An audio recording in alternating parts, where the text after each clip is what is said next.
Atensyon mga Filipino senior citizens, Universal Social Pension, bakit hindi pa approve sa Senado? Ano ang rason? Ano ang dahilan? Kailan ito magiging aprobado sa Senado at maging isang ganap na batas?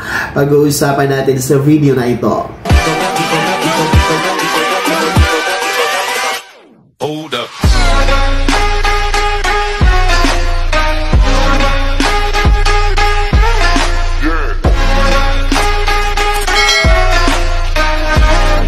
Hello mga ka-vlogs! Welcome dito sa aking YouTube channel. Magandang araw po sa lahat ng mga manonood. Saan po kayong dako sa mundo? Kumusta kayo mga ka-vlogs? Eto ha mga Filipino senior citizens, bakit nga ba hanggang ngayon hindi pa approve sa Senado itong Universal Social Pension Bill? Kailan ito aarangkada sa Senado? Mamaya-maya pag-uusapan natin. Pero bago ang lahat, kung bago ka pa lang dito sa aking YouTube channel, o di kaya hindi ka pa nakasubscribe, i-click nyo muna ang aking subscribe button na nasa baba. Huwag nyo kalimutan na pindutin ang notification bell. Ilagay niyo po sa all para naman updated ka sa lahat ng mga videos na aking i-upload. So, makinig mga Filipino senior citizens dahil pag-uusapan natin itong Universal Social Pension Bill kung saan, bakit nga ba hindi pa ito umuusad? Bakit nga ba hindi pa ito umaarangkada sa Senado?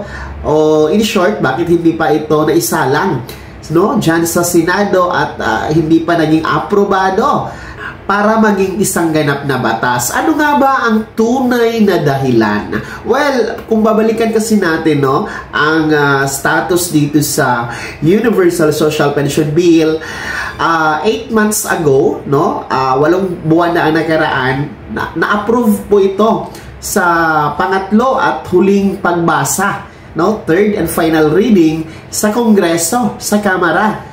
Pinaburan ito ng nasa mahigit 200 na mga kongresista para maging aprobado dyan sa Kongreso. So, approve na sa Congress. Kaya tinuturing na po ito ng mga may akda ng naturang panukalang ito na isang malaking tagumpay, isang malaking development dito sa Universal Social Pension Bill dahil matagal talaga itong hindi umusad sa Kongreso.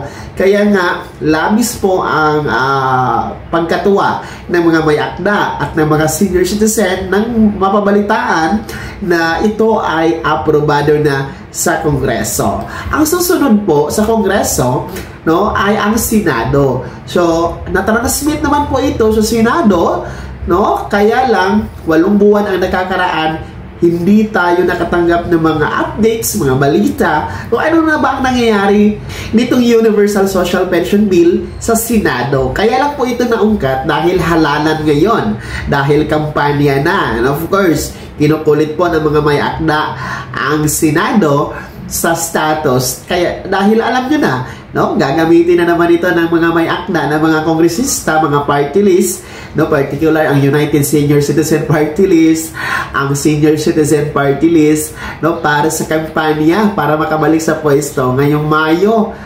halalan na tayo election 2025. Kaya lang ito naungkat, kaya lang ito na follow up sa Senado.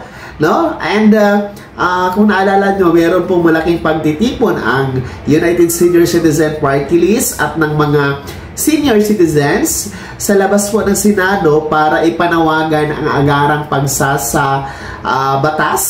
pag-aproba dyan sa Senado dito sa Universal Social Pension Bill. And ayon po sa United Senior Citizen Party List representative na si Milagros Aquino Magsaysay, nakausap niya si Senate President Chis Escudero na di umano, kaya naman po daw aprubahan ang naturang Universal Social Pension Bill kung ito ay isasalang na sa Senado. Kaya daw aprubahan bago matapos ang May 12 na national and midterm election. Kaya lang nagkaroon ng problema dahil noong February 5 nagsara na po, nagtapos na po ang sesyon ng Senado dahil nga po dito sa kampanya sa election 2025. And magbabalik ang Senado, ang kanilang sesyon sa June 2 pa, 2025, alas 3 ng hapon. So, in short, no?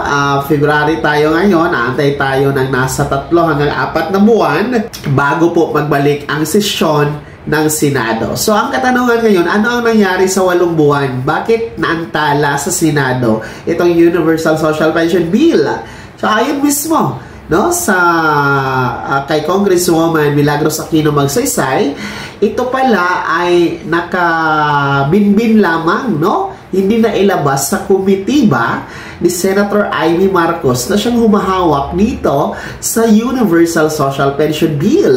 In short, hindi ito nailabas, hindi ito naisalang, hindi na kasama sa agenda sa sesyon ng Senado sa mga nagdaan na mga sesyon, no, bago po sara noong February 5. So, para siyang nakastuck lamang sa committee ni Senator Amy Marcos. In short, hindi po siya prioridad sa opisina ni Senator Amy Marcos para isalang sa Senado. Kaya yun po yung dahilan, no, kung bakit hindi na pag-usapan sa sesyon ng Senado bago nagsara, no, noong February 5. So, I believe hindi naman po siguro ito mauungkat kung hindi pa halalan ngayon, no?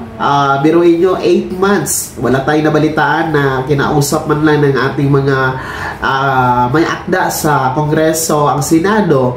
Ngayon lang ito kinausap dahil halalan na, no? Alam nyo naman, ang mga politiko natin nagpapabango, no, tuwing halalan, kaya ito nauungkat, mga ka-vlog. So, sa opinion ko lang naman, no, dapat sana itong Universal Social Pension Bill, dahil aprobado naman po ito sa Kongreso, dapat urgent bill ito dapat, dahil bago pa naman ito in-approve ng Kamara ay may pag-aaral na sila dito, no, sa pondo, saan kukunin, kung kakayanin ba ng gobyerno na tustusan ang buwan ng pensyon na 1,000 bawat senior citizen, no?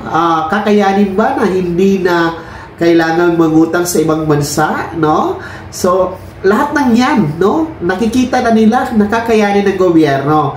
So, kaya siya na-approve sa Kongreso. So, sana pagdating sa Senado, hindi sana ito tinago man lang sa komitiba, no, ng isang senador. Sana inilabas ito, sana naging isa sa mga agenda ito ng kanilang mga sesyon, kahit pa paano bago nagtapos ng February 5 ay umusan na ito sa Senado para pagbalik ngayong June 2 na kanilang pagbabalik na sesyon ay konti na lang yung gugulin, no, na sesyon para mapag-usapan ito at kung paboran at kung suportahan ng mga senador natin ay magiging isang ganap na batas sa taon na ito bago pa mag-December. So, yung sana. So, I think may problema lang talaga sa communication, no?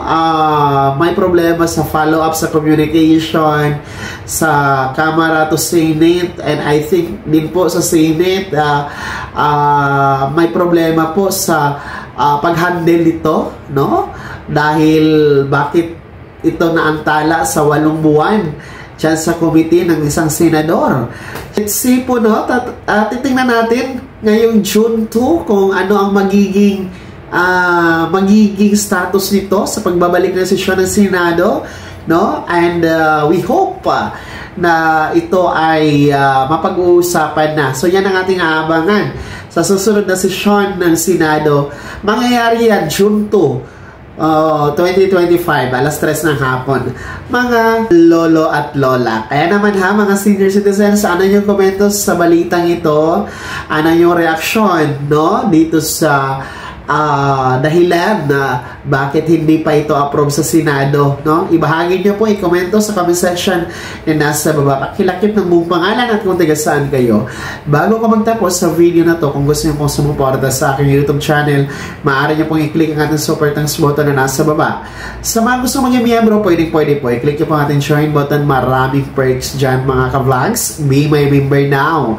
Sana naging gawin ang video na to kahit papano na pag-uusapan natin ang mga mahalagang bagay-bagay na may kinalaman sa ayuda, programa at benepisyo ng ating mga senior citizen. Kung hindi ka pa nakasubscribe dito sa aking YouTube channel, maaari nyo nang i-click ang ating subscribe button na nasa baba. Huwag nyo kalimutan na pindutin ang notification bell. Ilagay niyo po sa all para naman updated ka sa lahat ng mga videos na aking i-upload. Maaari nyo nang i-like ang video na to at kung meron ka pa mga katanungan, maaari nyo i-komento sa comment section na nasa baba. Paki-follow na din po ang aking official Facebook page na nasa screen nyo. Muli po ako si Daniel Timpawan na nagsasabing dito sa aking YouTube channel ang katotohanan at lahat totoo lamang.